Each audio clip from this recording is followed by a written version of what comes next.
कर्मजं बुद्धियुक्तागी फलं त्यक्त्वा मनीषिणः जन्मबन्धविनिर्मुक्ताः पदं गच्छन्ति अनामयम्। इस तरह भगवत भक्ति में लगे रहकर बड़े बड़े ऋषि मुनि अथवा भक्तगण अपने आप को इस भौतिक संसार में कर्म के फलों से मुक्त कर लेते हैं। इस प्रकार वे जन्म मृत्यु के चक्र से छूट जाते हैं और भगवान के पास जाकर उस अवस्था को प्राप्त करते हैं जो समस्त दुखों से परे है। गौड़ीय संप्रदाय के श्री भक्तिवेदांत स्वामी प्रभुपाद की टिप्पणी। मुक्त जीवों का संबंध उस स्थान से होता है जहां भौतिक कष्ट नहीं होते। भागवत में 10:14-58 कहा गया है, जिसने उन भगवान के चरणकमल रूपी नाव को ग्रहण कर लिया है जो दृश्य जगत के आश्रय है और मुकुंद नाम से विख्यात है, अर्थात मुक्ति के दाता है, उसके लिए यह भवसागर गोखुर में समाये जल के समान है। उसका लक्ष्य परम पदम है, अर्थात वह स्थान जहाँ भौतिक कष्ट नहीं है, या कि वैकुंठ है, वह स्थान नहीं जहाँ पद पद पर संकट हो।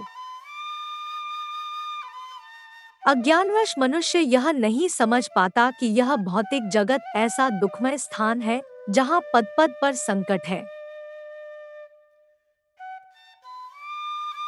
केवल अज्ञानवश अल्पज्ञानी पुरुष यह सोचकर कि कर्मों से वे सुखी रह सकेंगे सकाम कर्म करते हुए स्थिति को सहन करते हैं। उन्हें यह ज्ञात नहीं है कि इस संसार में कहीं भी कोई शरीर दुखों से रहित नहीं है।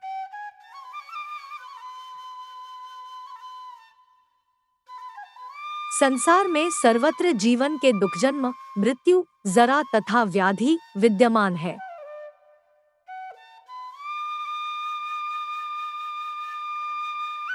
किंतु जो अपने वास्तविक स्वरूप को समझ लेता है और इस प्रकार भगवान की स्थिति को समझ लेता है, वही भगवान की प्रेमा भक्ति में लगता है।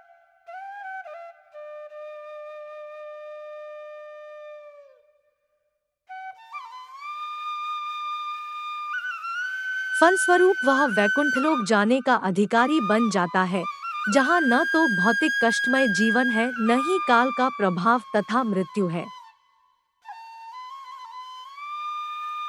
अपने स्वरूप को जानने का अर्थ है भगवान की अलौकिक स्थिति को भी जान लेना। जो भ्रमवश यह सोचता है कि जीव की स्थिति तथा भगवान की स्थिति एक समान है, उसे समझो कि वह अंधकार में है और स्वयं भगवत भक्ति करने में असमर्थ है। वह अपने आप को प्रभु मान लेता है और इस तरह जन्म मृत्यु की पुनरावृत्ति का पथ चुन लेता है। किंतु जो यह समझते हुए कि उसकी स्थिति सेवक की है, अपने को भगवान की सेवा में लगा देता है, वह तुरंत ही वैकुंठलोक जाने का अधिकारी बन जाता है। भगवान की सेवा कर्मयोग या बुद्धियोग कहलाती है, जिसे स्पष्ट शब्दों में भगवत भक्ति कहते हैं।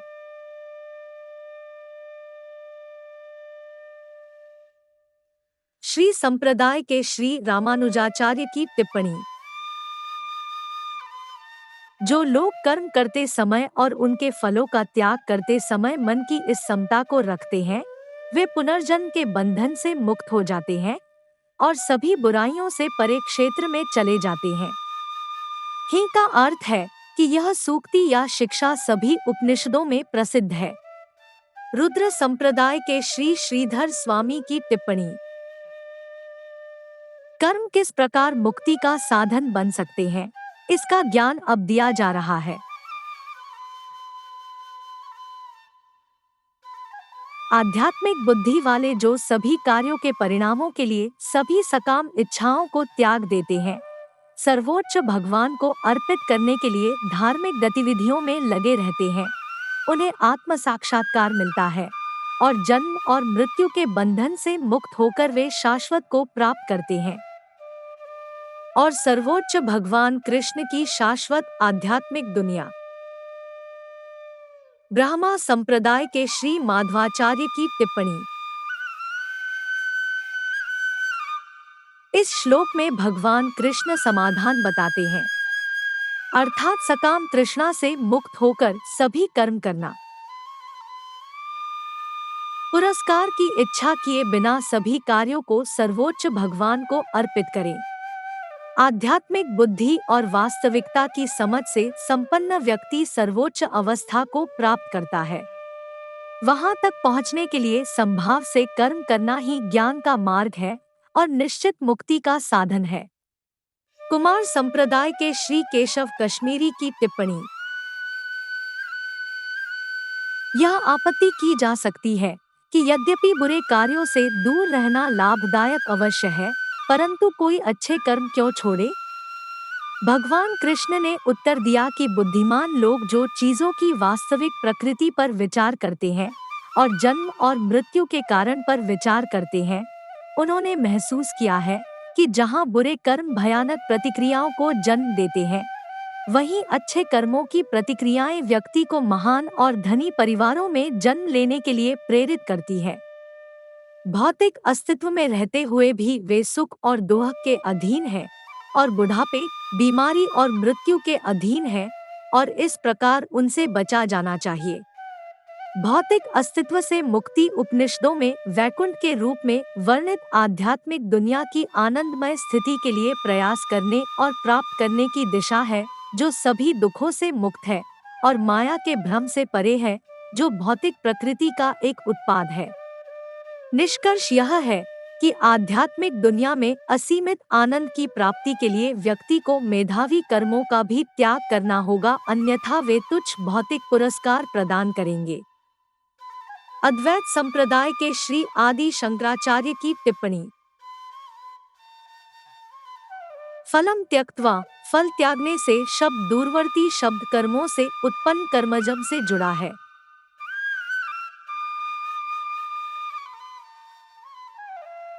क्योंकि जब समता भाव से कर्म किए जाते हैं तो वह पाप आदि से मुक्त हो जाता है, इसलिए धीरे धीरे वह मुक्ति का कारण भी बन जाता है।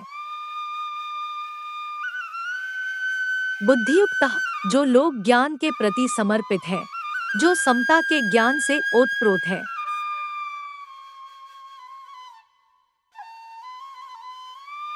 वे आत्मज्ञान के पुरुष बन रहे हैं।